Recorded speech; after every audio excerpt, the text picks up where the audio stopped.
Olá, gente, como é que vocês estão? Tranquilo, tudo certo? Vamos para a aula da semana. A aula da semana hoje é sobre dinâmica, né? Nós iniciaremos a dinâmica, as leis de Newton na aula de hoje. Então vocês vão ver que hoje a temática é muito força, né? Nós vamos falar muito de força e vamos apresentar as leis. Vamos discutir um pouco como é que eram esses conceitos sobre forças nos antepassados, nas antiguidades, né? Antes da chegada de Newton. E também discutir como é que estão esses conceitos, como são utilizadas essas leis com a física moderna. Tá? Então a gente vai fazer um aparato dessa história um pouquinho e depois vamos apresentar as leis, né? E vamos resolver alguns exercícios. Vocês vão ver que inicialmente agora para essa área da nossa disciplina a gente não vai aprofundar muito as aplicações das leis de Newton. As aplicações das leis de Newton vão ficar para a próxima área de conteúdo nosso. Tá? A gente vai usar aplicações das leis de Newton e impulso e quantidade de movimento nós avaliaremos. Tá? Bom, gente, o que eu vou dizer mais para vocês aqui antes de começar essa aula aqui? É importante que vocês fiquem atentos durante toda essa próxima hora que a gente vai ficar aqui juntos, né, discutindo as leis de Newton, fazendo as anotações de vocês e no final resolvendo as atividades. Tá? É normal aparecer dificuldades que vocês tenham, né, ao começar a executar os exercícios, né, porque é uma teoria nova e possivelmente muitos de vocês ainda não tinham trabalhado com as leis de Newton da maneira como eu vou mostrar para vocês. Tá? Então vamos lá, gente. Para começar a falar sobre as leis de Newton, vamos olhar para a seguinte imagem, né? Essa imagem aqui é bacana para começar a exemplificar o estudo da dinâmica, porque quando a gente fala em dinâmica, a gente fala em utilização de força para execução de movimento, certo? Então vocês percebam que esse senhor aqui, esse homem aqui, o que mais ele está fazendo é força para sustentar esse peso, né? Se ele quiser erguer o corpo e a barra para cima, né? Então ele vai ter que exercer uma força com as pernas, né? E ao mesmo tempo que ele faz uma força de sustentação com o core dele, com o abdômen dele e também com os braços, né? Através da sustentação da barra. Bom, o que a gente pode aproveitar disso, né? O que a gente pode aproveitar dessa imagem, nessa discussão que a gente está tendo inicialmente aqui, né? A ideia de quando a gente estuda dinâmica é estudar a origem do movimento. E para a gente ter movimento, a gente precisa ter força, certo? Esse é um dos primeiros preceitos que a gente vai ter. E quando eu começo a discutir todas as forças envolvidas nesse sisteminha aqui que a gente está olhando, né, a gente vai ver que não são poucas, são muitas, né? Trazendo em detalhes aqui para vocês, eu vou mostrar algumas dessas forças, né? Como por exemplo aqui, óbvio que existem algumas a mais ainda, né? Mas eu vou pegar as principais. Nós temos aqui a força preso. É uma força especial que a gente vai discutir, vai conhecer elas nas próximas etapas. Nós temos a força peso das anilhas, certo? Das anilhas que estão puxando a barra para baixo, né? A força peso é uma força que atua sempre vertical e para baixo, a gente vai ver isso aí, ela tem a direção da gravidade. Então percebo que essa força aqui ela atua vertical e para baixo, puxando as anilhas para o chão. Se o homem não está sustentando as anilhas, possivelmente essa barra vai cair no chão. A mesma coisa acontece com o corpo do homem, né, que também tem uma força peso e é por isso que ele está no chão, não está flutuando por aí, né? Essa força peso que aprende aqui. Só que ao mesmo tempo que tem essas forças, né, verticais e para baixo, que a gente está verificando aqui são as forças peso, né, nós temos as forças de sustentação que vão fazer o homem empurrar essa barra para cima, né? Por exemplo, as forças das pernas dele são as forças de maior intensidade. Percebam que eu estou colocando todos através de vetores, né? As forças de sustentação dos braços deles e do ombro, né? Que está aqui sustentando a barra, né? E mantendo ela fixa, certo? E também temos algumas forças especiais que a gente vai estudar também ao longo desse semestre, que é a força de atrito, que evita, né, que o homem deslize, né, quando ele estiver segurando essa barra. Então percebo que num probleminha desse de sustentação de barra a gente já tem várias forças envolvidas, né? E todas essas forças podem ser conceituadas por nós, podem ser calculadas e podem ser obtidos resultados. Como por exemplo, se essas forças aqui que ele está exercendo com seus pés, com seus braços, forem maiores que as forças pesos que estão atuando aqui, né, o homem então ele vai acelerar o seu corpo para cima e vai conseguir levantar. Tá? Então esse é o princípio. Se as forças deles não forem suficientes, ele possivelmente pode ficar travado, não gerar movimento, certo? Ou pode ter que deixar a barra cair no chão, né? Saltar dela, escapar dela para que ela não machuque, certo? Essa é um exemplo de como a gente pode observar um sistema dinâmico com várias forças envolvidas, certo? Bom, então, gente, quando a gente fala de estudo da dinâmica, né? A gente cai numa física da antiguidade, certo? A física que a gente chamava de física aristotélica, né? Onde a gente diz que nós tínhamos um movimento natural ou um movimento violento das coisas, né? O que seria um movimento natural? O movimento natural é aquele movimento que pode acontecer, por exemplo, dessa minha caneta caindo, né? A força da gravidade exerce uma força natural sobre as coisas de deixar elas caindo no chão, certo? E um movimento violento seria aquele movimento no qual, né, utilizaria um meio externo para gerar um movimento sobre as coisas. Por exemplo, aqui essa minha garrafa, né, ao eu erguer ela para cima, eu estou exercendo um movimento violento. Então, segundo a física aristotélica, né, antiga, né, o estudo mais antigo que nós temos da dinâmica, o movimento, né, o estudo da dinâmica, ele era dividido entre esses dois tipos de força, né? A força devido ao movimento natural e devido ao movimento violento. Já a dinâmica de Galileu, ela dizia que os objetos, eles, dependendo das forças externas que atuavam sobre ele, eles tinham a tendência de se manter em repouso ou em movimento, certo? E a dinâmica de Galileu e de Johannes Kepler, né, que é um outro físico envolvido nessa época, né, que com bastante contribuição, serviram de base para as leis de Newton, certo? Então, a dinâmica de Galileu, ela já traz uma evolução com relação à dinâmica aristotélica, né? A dinâmica aristotélica que dizia que existiam apenas duas forças que eram baseadas em uma delas na força da natureza, certo? E a outra a partir das forças de homens, né? Que se não houvessem a força, alguém executando o movimento, o objeto deveria ficar em repouso, né? De uma certa maneira, se a gente for pensar, como por exemplo um homem empurrando uma mesa, né? Ele empurra a mesa, no momento que ele tira a força que estava empurrando, a mesa para o seu movimento. Então isso significaria, né, que para existir movimento eu preciso de uma força externa atuando, né? Então quando chega a dinâmica de Galileu, né, ela dá uma melhorada nesses aspectos, né? As forças externas, né, elas atuam, mas elas podem deixar o movimento em repouso ou em movimento retilíneo uniforme. E isso já é uma base para a física que vai chegar com Newton, né? Esse carinha aí que está aí, que escreveu as 3 leis principais da dinâmica do movimento das coisas, tá? Então olha só, gente. Antes da gente começar a falar das leis de Newton, certo? Vai ser importante aqui a gente falar sobre os limites das leis de Newton, né? Então o Newton, quando escreveu o Principia, né? Principia Mathematica, Philosophia Naturalis Principia Mathematicus, que é o livro que contém as 3 leis de Newton, né? Neste livro fica muito claro que para a época, pela física que era conhecida, né?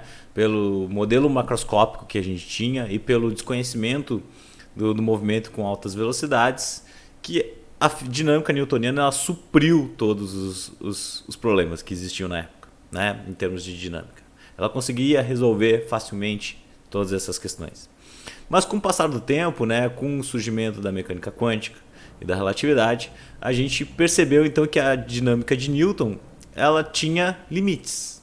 Limites pelos quais ela ofereceria bons resultados e limites pelos quais, quando ultrapassados, né, ela deixaria de ser uma boa formalização, certo? Mas por deixar de ser uma boa formalização, a gente deve parar de utilizar? Não. Porque dentro dos nossos limites aqui que a gente tem no mundo real, que são os limites baseados em mundo macroscópico e velocidades não muito e baixas velocidades, as leis de Newton elas funcionam muito bem, certo? E conseguem descrever os movimentos de forma apropriada. Os limites que eu estou falando aqui são os limites da relatividade, né, que considera o movimento de partículas perto da velocidade da luz, né? Então aí Infelizmente, as leis de Newton falham miseravelmente, né? E na mecânica quântica, quando a gente vai para o mundo microscópico, né?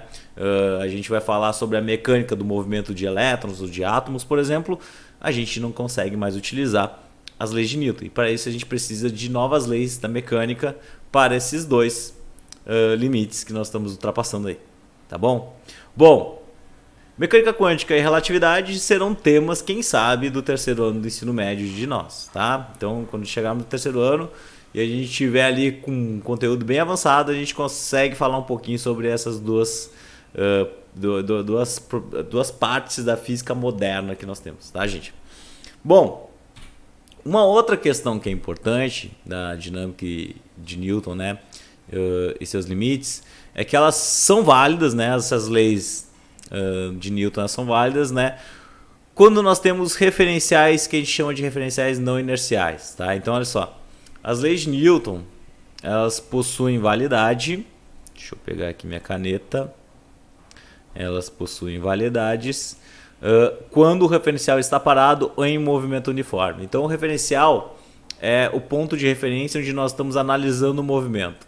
Se nós temos um referencial que não está em repouso, um referencial que está acelerado, nós temos também problemas na hora de analisar as leis de Newton e aplicar as leis de Newton nessas questões. Os nossos problemas, eles vão ser sempre dados com referenciais inerciais. Então, não é uma preocupação nossa, neste momento, né, nessa altura do ensino médio, em verificar se o referencial vai ser não inercial ou um referencial inercial, certo? Então, nossos referenciais sempre estarão em repouso, então facilitando a análise dos nossos problemas. Quando esses referenciais se tornarem acelerados, né, os problemas se tornam um pouco mais complexos e as leis de Newton, elas perdem também as suas aplicabilidades, tá? Então, galera, com relação a isso a gente não precisa se preocupar, eu só estou demonstrando, só estou avisando vocês, né, salientando que as leis de Newton, ela têm limites, né, são leis fabulosas, são leis geniais para a época, mas com limites, tá? Bom, lei da inércia. Então agora eu vou começar a salientar para vocês as leis, vou descrever essas leis para vocês, né? E para começar a falar das leis da inércia, a primeira lei de Newton, né? Então essa daqui é o que nós chamamos de primeira lei de Newton, certo? Então a primeira lei de Newton, ela fala sobre a lei da inércia, certo? E o que quer dizer a lei da inércia? A inércia nada mais é do que um corpo, quando ele está em movimento ou quando ele está em repouso, a tendência dele é manter o seu estado de movimento, certo? Então isso significa o seguinte: se um corpo está em movimento, a sua tendência é manter o seu movimento. Se um corpo está em repouso, a tendência desse corpo é manter o seu repouso. A única coisa que pode fazer com que esse corpo ele mude o seu estado de movimento é forças externas. Então, para que um corpo ele mantenha o seu estado de movimento, a questão mais importante que nós temos é que a força que atua sobre ele deve ser igual a força resultante, né, que atua sobre esse corpo deve ser igual a zero. Se a força resultante sobre esse objeto for igual a zero, significa que ele vai manter o seu estado de movimento. Então, a primeira lei de Newton, ela descreve isso. Exatamente essa condição em que nós temos a preservação do estado de movimento de um corpo, ou seja, a preservação da sua inércia, certo? E para entender isso aí, né, a gente geralmente põe um exemplo de uma pista de hóquei, certo?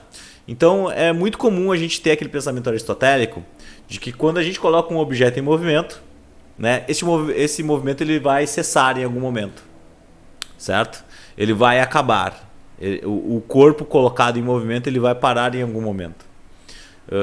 Porém, isso acontece devido à ação de forças contrárias a esse movimento. Que forças são essas? É uma força que eu já comentei no primeiro slide, segundo slide dessa aula, que é a força de atrito. A gente vai conhecer ela, a gente vai falar muito mais sobre ela, mas é uma força que sempre se opõe aos movimentos. E é uma força que aparece devido à rugosidade das superfícies. Vamos pensar então que se não tivéssemos uma rugosidade e que o jogador aqui, Deixa eu ver se eu consigo enxergar aqui, ó. E esse jogador de hóquei, né, ele aplique um movimento sobre esse disco de hóquei. Então ele aplica uma força, certo? E essa força vai acelerar esse objeto, certo? E após esse objeto ser acelerado, nenhuma outra força vai estar atuando sobre o disco de hóquei, certo?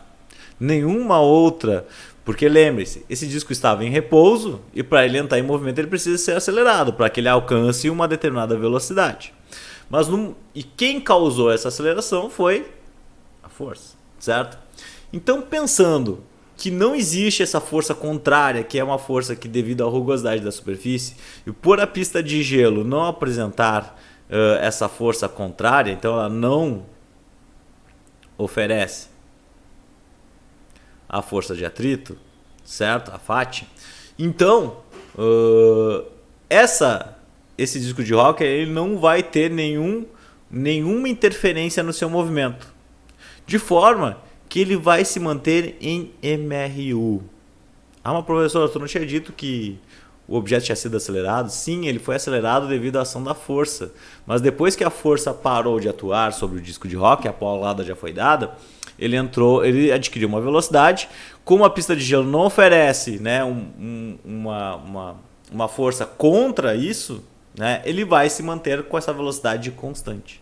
Ou seja, obedecendo a primeira lei de Newton. Quando as forças resultantes sobre um objeto são igual a zero, o objeto ou ele está em repouso ou ele está em movimento retilíneo uniforme. Então a primeira lei de Newton, vamos escrever ela aqui, ó. A primeira lei, a lei da inércia, ela diz o seguinte: se eu somar todas as forças, isso aqui é um símbolo de somatório, tá, gente? Então esse aqui, ó, significa para nós somatório. Se eu somar todas as forças envolvidas aqui sobre o meu disco de hóquei, certo? Que está em velocidade constante, certo? E isso aqui for igual a zero, tá? Isso significa que o meu disco de hóquei ele pode estar em duas condições. Se ele tem uma velocidade diferente de zero, ele vai estar em MRU. Se ele estiver com velocidade igual a zero, ele vai estar em repouso. Então, a condição de movimento desse disco de hóquei, né, ele depende dessas duas relações. Se a velocidade é diferente de zero ou a velocidade é igual a zero, o seu estado de movimento, né, vai depender dessas condições iniciais que eu estou falando para você. Se ele tiver velocidade diferente de zero, está em MRU. Se tiver velocidade igual a zero, repouso. Tá? Então, a lei da inércia diz que este corpo, se essa condição aqui de força resultante se estabelecer, continuar, ele vai manter o seu estado de movimento.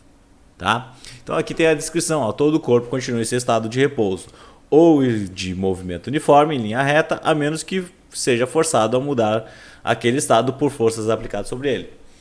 Galera, vocês vão me dizer assim: professor, mas não tem nenhuma força atuando sobre esse disco de hóquei? Sim, tem forças. Existem forças atuando sobre ele. Mas quando eu somo essas forças, o resultado delas é igual a zero. O que faz com que esse disco de hóquei mantenha o seu estado de movimento e mantendo essa inércia. Certo? Então, podem ter forças aqui que eu já vou descrever para vocês como uma força-peso e uma outra força que nós vamos chamar de normal, eu vou explicar isso para vocês mais tarde, mas essas forças aqui, elas acabam se cancelando porque elas estão em direções e sentidos contrários e possuem o mesmo módulo. Logo, né, a força resultante sobre esse objeto vai ser igual a zero. E é isso que fala a primeira lei de Newton, tá? Vamos observar alguns efeitos da primeira lei de Newton, né, gente? Um dos efeitos que a gente tem dessa lei da inércia é que quando nós estamos, por exemplo, dentro de um ônibus com velocidade constante, né, e nós estamos com o nosso estado de movimento, certo? Nós estamos com nossa inércia bem definida, que é movimento retilíneo. Quando esse ônibus freia, qual é a tendência do nosso corpo? Nossa tendência do nosso corpo é manter o meu estado de movimento, e é por isso que a gente é jogado para frente nessas condições.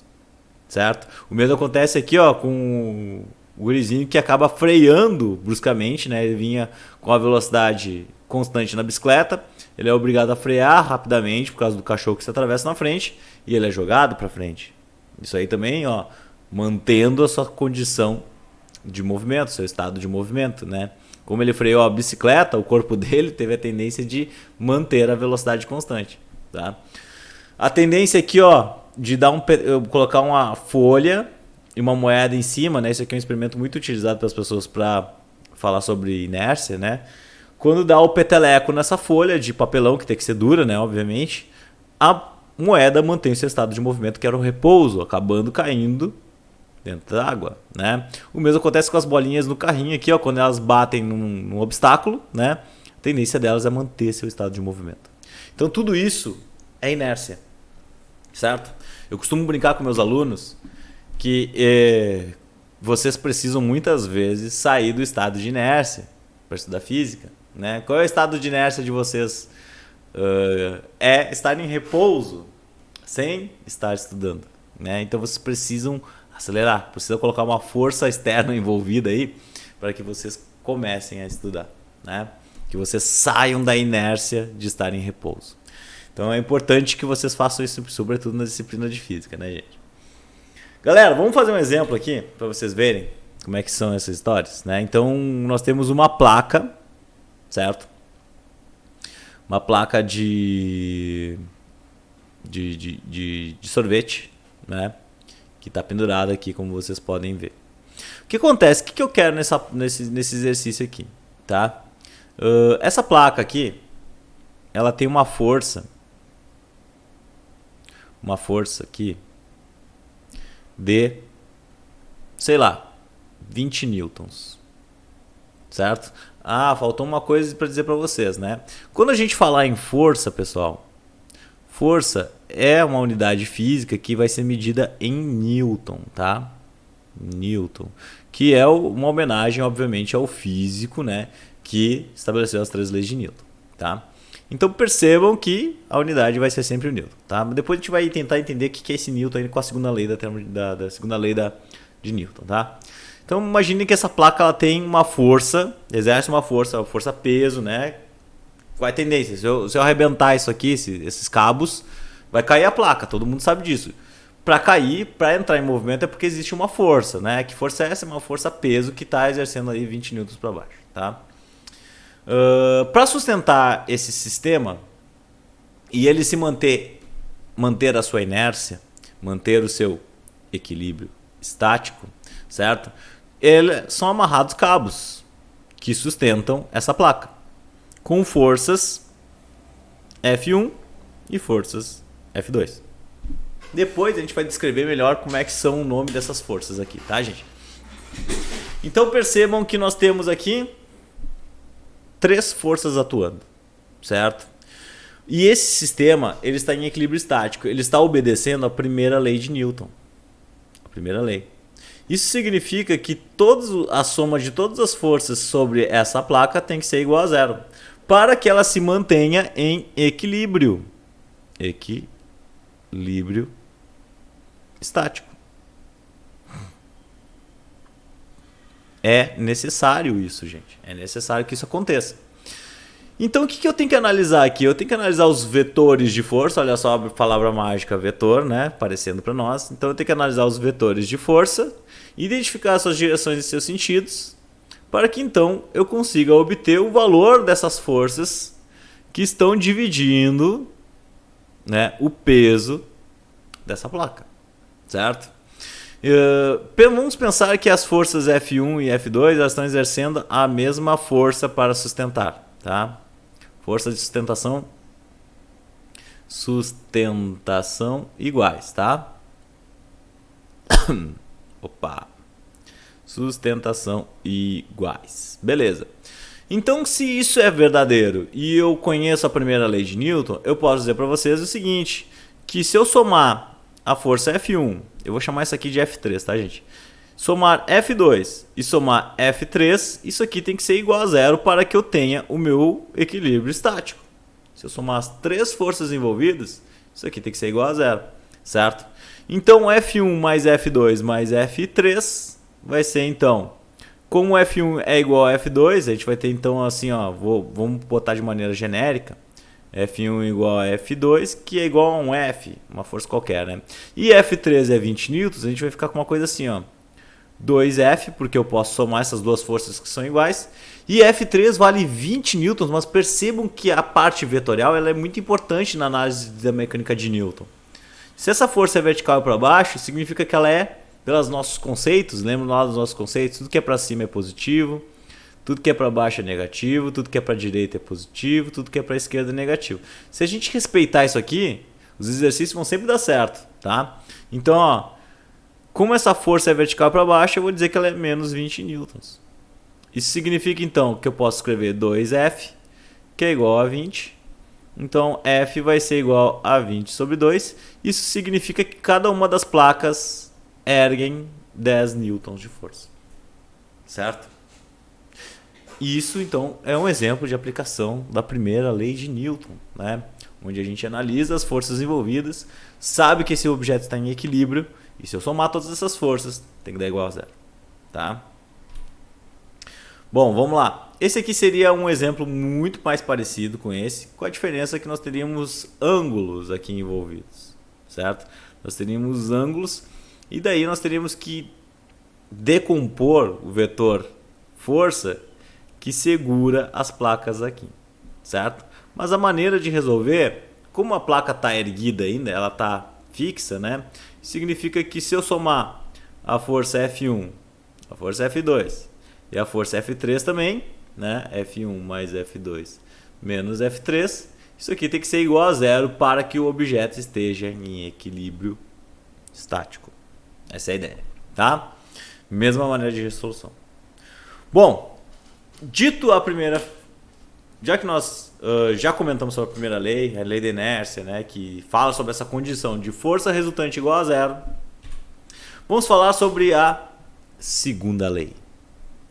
A segunda lei de Newton. A lei da força, como vocês estão vendo aqui.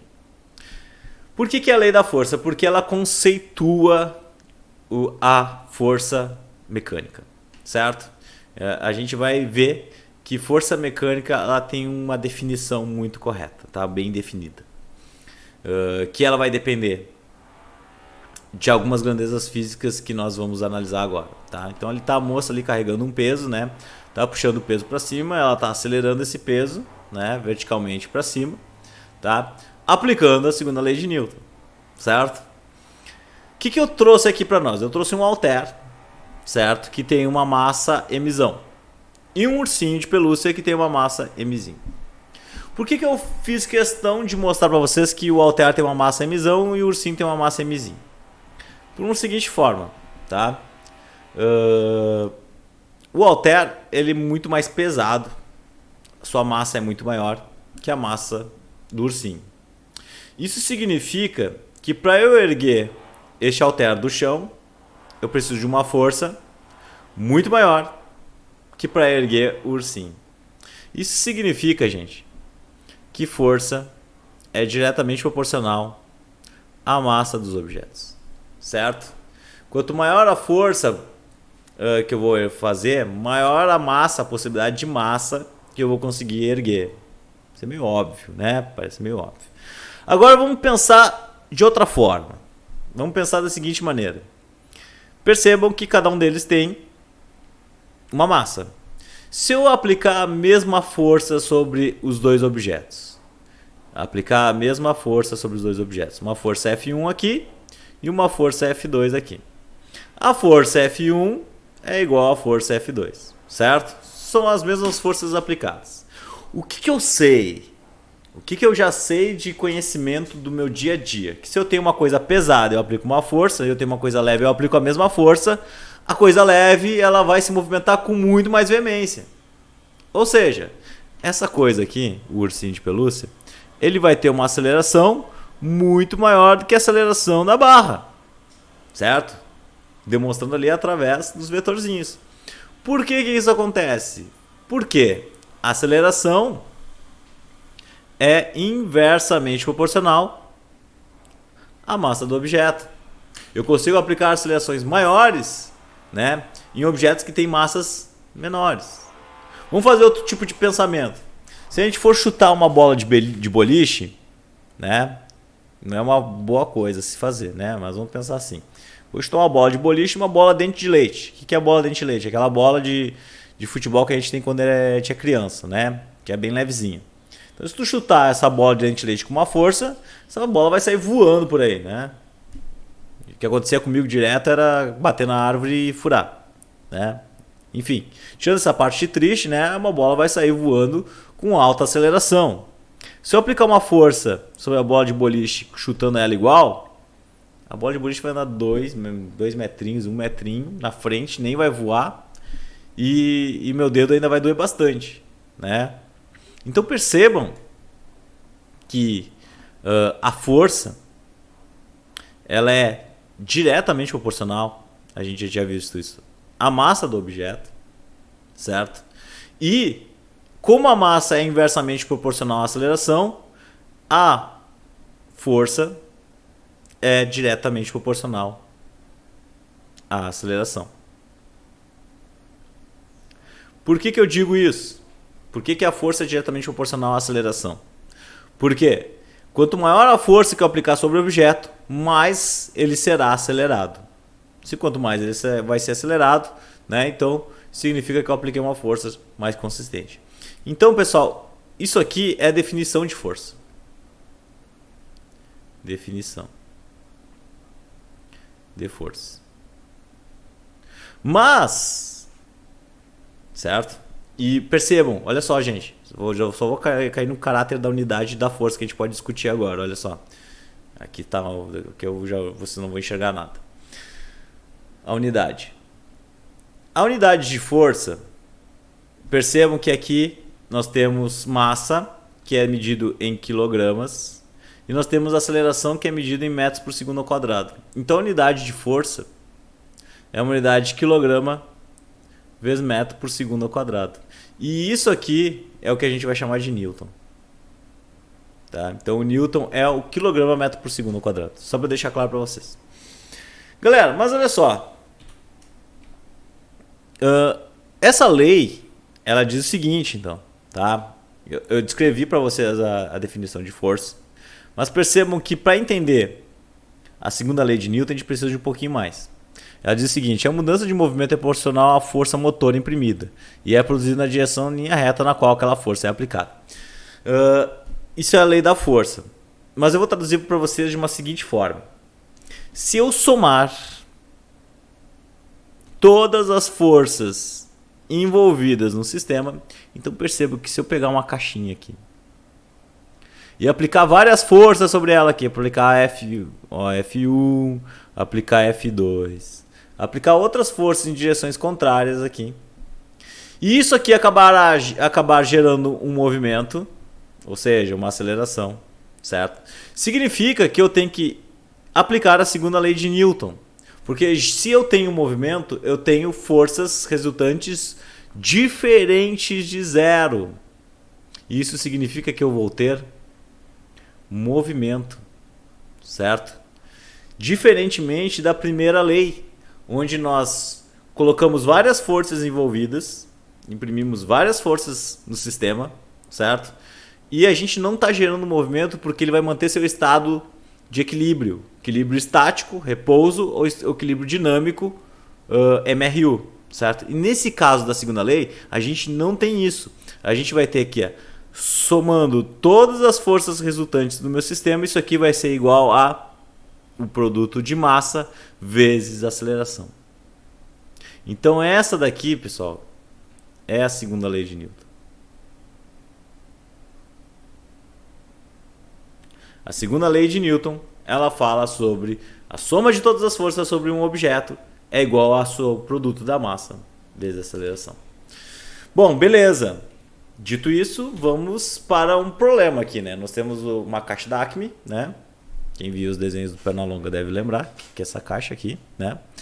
E nós temos várias cordas aqui. Vamos supor que a gente está brincando de cabo de guerra aqui com essa caixa, né? Que tem pessoas puxando aqui. Nós temos uma pessoa puxando com 20 newtons de força aqui, outra puxando com 40 newtons de força aqui e outra puxando com 15 newtons de força aqui. Vocês olhando esses valores, né, conseguem me dizer para que lado essa caixa vai.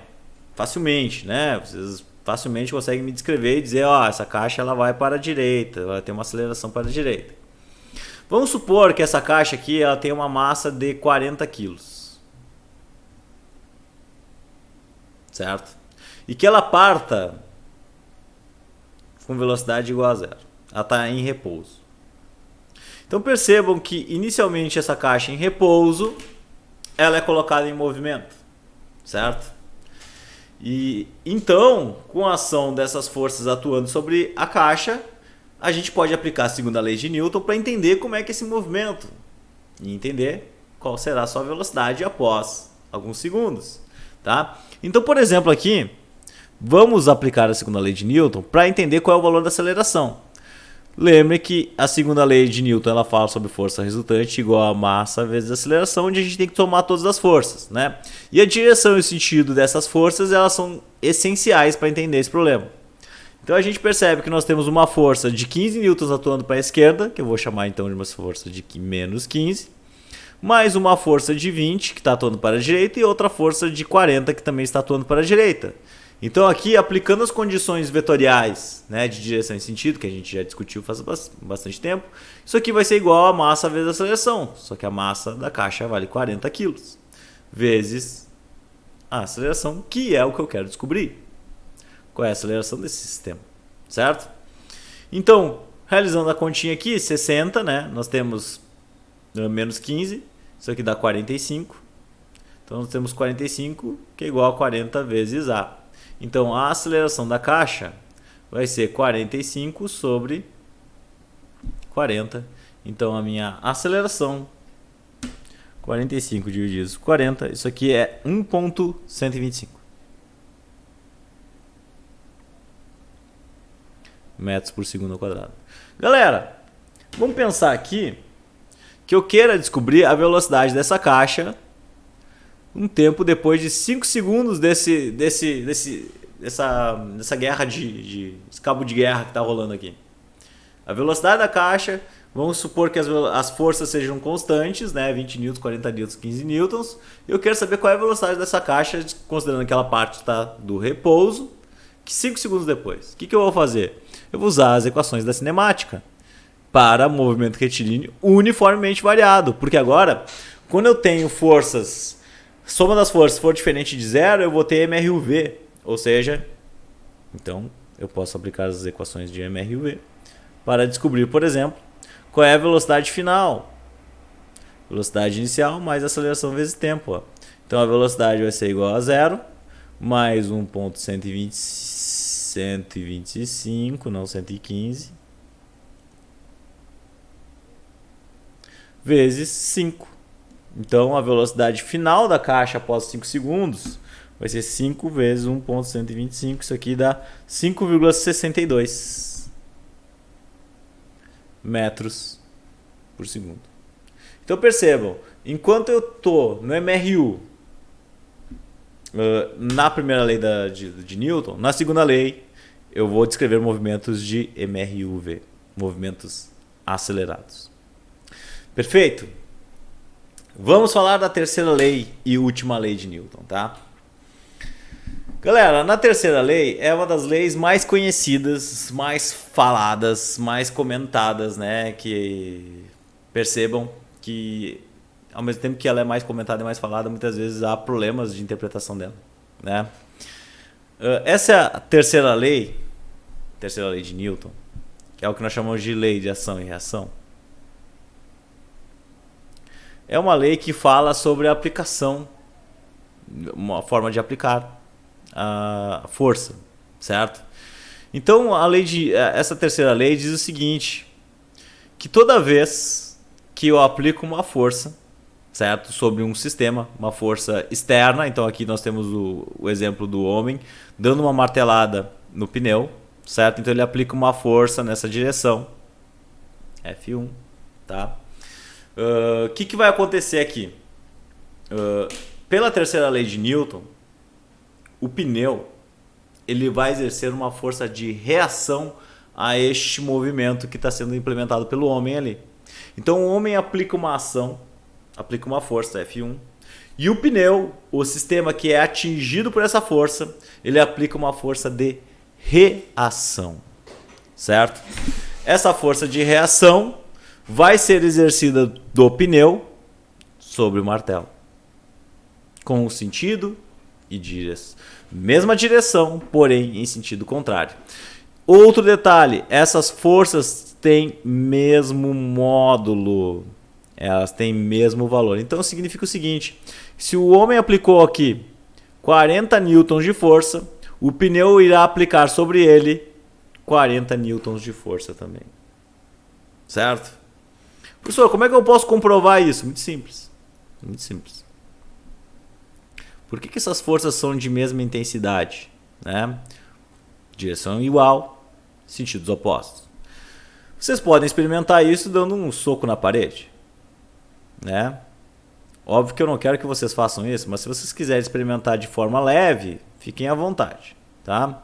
Então vocês vão lá e vão dar um soco na parede, um soco bem leve. Tá? Vão dar um soquinho. Vão aplicar uma força sobre a parede. O que a parede vai fazer? Ela vai aplicar uma força de mesma intensidade, de mesma direção e sentido contrário sobre a tua mão. E é exatamente por isso que a tua mão fica doendo após tu dar um soco na parede. Ou tu dar um soco em qualquer outro objeto. Né? Essa terceira lei, ela fala exatamente sobre essa lei de ação e reação que existe na natureza. Toda vez que eu aplico uma força sobre alguma coisa, essa alguma coisa aplica uma força de volta sobre mim. Se eu estou numa pista de gelo e eu vou lá na parede e me empurro a parede, eu sou jogado para trás. Por quê? A parede exerce uma força sobre mim. De igual intensidade.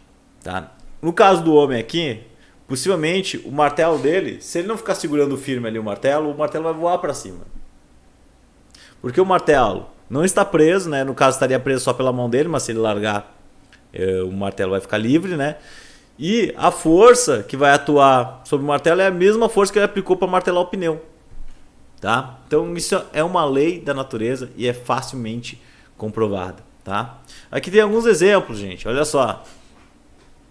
Tem o caso da moça empurrando a parede, que se eu disse para vocês, né, que se não há força de atrito nos pés dela aqui, está escorregadio, ela vai ser jogada para trás, que ela não vai conseguir firmar o corpo, né? Aqui nós temos o caso do homem fazendo uma flexão, onde ele empurra o chão e o chão empurra ele, faz de forma que ele consiga estender o braço. Certo? Que o chão exerce uma força sobre ele. E o mesmo caso da pessoa aqui, ó, numa mesa de computador, como vocês estão, como eu estou. Se eu empurrar a mesa aqui, ó, tem rodinhas, logo eu sou jogado para trás. Né? Eu empurro com uma força para frente, eu sou jogado para trás, com uma força de mesma intensidade. Óbvio que eu posso ter a possibilidade muito maior de mexer na mesa se a mesa for uma massa maior que a minha. Então eu vou aplicar uma força, consigo mexer a mesa, mas se a minha massa é muito maior que a da mesa, né, eu vou ficar parado, certo? Essa força não vai ser capaz de me colocar em movimento. Beleza, gente? Então olha só, vamos fazer um exemplo aqui de aplicação dessa lei de ação e reação. Depois terão atividades para vocês, certo? Vocês que vão botar a mão na massa, aplicando, verificando os problemas, verificando em qual das leis está encaixado esse problema para vocês executarem, tá? Nesse caso aqui nós temos mais caixas da Acme, tá? Nós temos uma caixa de 40 kg, a mesma caixa que nós tínhamos brincado anteriormente, e uma caixa de 20 kg. Vamos supor que alguém aplique uma força nessa direção aqui, certo? Uma força F igual a 20 newtons. Vamos botar uma força maiorzinha aqui, né, gente? Para a gente ver movimento mesmo. Então vamos botar uma força de 100 newtons. Forçaço, né? Uma força muito grande. Coloquei uma força de 100 newtons, essas caixas estão grudadas. Então no momento que eu empurrar a primeira caixa, a caixa 1 aqui e a caixa 2, a caixa 1 irá empurrar a caixa 2. Então no momento que eu jogar uma força aqui, a caixa 1 vai empurrar a caixa 2 com uma força que eu vou chamar aqui de F12. Pela terceira lei de Newton, a caixa 2 irá empurrar a caixa 1 com uma força contrária, que eu vou chamar de F21, que é uma força de mesma intensidade. Certo? Tem a mesma intensidade, então F12 é igual a F21. São forças de mesma intensidade, de mesma direção, porém sentidos contrários. Perceba que os sentidos das forças são contrários aqui. O que acontece agora, gente? Para a gente descobrir a aceleração desse sistema, que é o que geralmente eu estou buscando nos problemas de solução de leis de Newton, né? A gente precisa considerar todas essas forças que estão envolvidas, inclusive as forças de ação e reação. Elas precisam aparecer nas minhas contas porque elas envolvem esse problema e elas modificam o que vai acontecer com as caixas, tá? Então, olha só, quando eu aplico uma força F, a gente vai ter que analisar as caixas ponto a ponto. Porque nós temos dois objetos, então nós temos dois sistemas. O primeiro sistema é a primeira caixa, onde a gente vai analisar quais as forças envolvidas nela, certo? A gente vai somar todas as forças envolvidas sobre ela e vamos analisar se isso aqui vai gerar movimento. Se vai gerar movimento, nós temos a segunda lei de Newton. E na segunda caixa nós faremos o mesmo processo. Nós vamos somar todas as forças envolvidas e se isso aqui gerar movimento, força vezes massa vezes aceleração. Então nós temos duas equações para esse problema. E sempre que a gente tiver vários objetos, a gente sempre vai ter duas equações envolvidas, tá? Então a primeira caixa aqui, o que vai ter? O que nós temos de forças atuando sobre essa caixa 1 aqui? Então nós temos a força F atuando sobre ela, para a direita. Nós temos forças que atuam sobre ela. Lembrem disso. A força F12 é a força que a caixa 1 faz sobre a 2, não que ela recebe. Aqui a gente está vendo só as forças que atuam sobre ela. Quem atua sobre ela é essa aqui, ó, a F21. A força F21 atua sobre ela no sentido oposto, por isso que eu botei o sinalzinho negativo ali. E isso aqui vai gerar movimento, vai ser massa vezes aceleração, tá? Já na caixa 2, nós temos uma força 12 atuando para a direita, então nós temos F12, que é igual a massa da caixa 2 vezes a aceleração. Ah, aqui tem um detalhe, né? A massa envolvida é a massa da caixa em que eu estou analisando, a caixa em questão. A aceleração, as duas terão a mesma aceleração. Por quê? Porque elas estão grudadas. Se elas estão grudadas, elas vão ter a mesma aceleração. Isso é evidente, né? Não pode sair uma na frente da outra. Elas estão grudadas, estão sendo empurradas pela mesma força. Então as duas vão sair juntas, tá? Então o que acontece aqui? Vamos substituir os valores. Vou botar aqui em cima, tá? A força F vale 100 newtons. A força F21 não sei. Não tenho nem ideia quanto é que ela vale. A massa da caixa 1 vale 40 kg e a aceleração eu também não sei. Certo? O que acontece? Eu tenho a força F12 aqui, que eu não sei quanto é que vale, mas eu sei que a massa dessa caixa vale 20 e a aceleração também não sei. Então percebam que eu tenho agora duas equações, e duas equações que eu digo que são equações acopladas. Por que são equações acopladas? Porque as forças ação e resultante, o par, ação e reação, são forças iguais, e as acelerações que a caixa 1 tem e a caixa 2 tem são iguais também. Certo? Então, a partir disso, a gente pode dizer que as duas equações são acopladas, porque as duas incógnitas que tem nas duas equações são as mesmas, né? Então, a partir disso, pessoal, a gente pode começar a resolver isso aqui. Como é que eu resolvo? Eu gosto de resolver por substituição, né? Se F12 é igual a F21 e F12 é igual a 20 vezes A, eu posso substituir aqui o 20A na equação de cima. Então fica assim, ó, 100 menos F21, que é igual a F12, que é igual a 20A. Então isso aqui fica 20A, que é igual a 40A. Então isso aqui vai ficar 100. O que acontece? Se menos 20A passa para o outro lado, ele vai passar positivo. Então isso aqui fica 100 igual a 60 vezes A. Então a aceleração é 100 sobre 60. Então a minha aceleração do sistema vale 100 divididos por 60, que é igual a 1,66. 1,67, vamos arredondar. metros por segundo ao quadrado. Galera, essa é a aceleração do sistema, certo? Se por acaso eu quisesse saber qual é a força que as caixas estão se empurrando, as forças pelas quais elas se empurram é o par da ação e reação. Então eu posso descobrir o valor, por exemplo, de F12 usando a equação que a gente tem aqui, né? F12 é 20 vezes a aceleração, que vale 1,67. Então F12 é 20 vezes 1,67. Então isso aqui é 33,4. 33,4 newtons. Então olha só, uma força F de 100 newtons empurra as caixas, e as caixas se empurram, o par ação e reação delas, das forças, vale 33,4. Certo? É isso que a gente descobriu. Aquela força F21 que está lá em cima naquela equação lá, também vale 33,4. Como é que eu posso descobrir isso aí, professor? Resolvendo aquela equaçãozinha lá. Faz 100 menos F21, que é igual a 40 vezes A, que vale 1,67. Resolve isso, tu vai achar os mesmos 33,4, aproximadamente. Tá? Bom, galera, olha lá.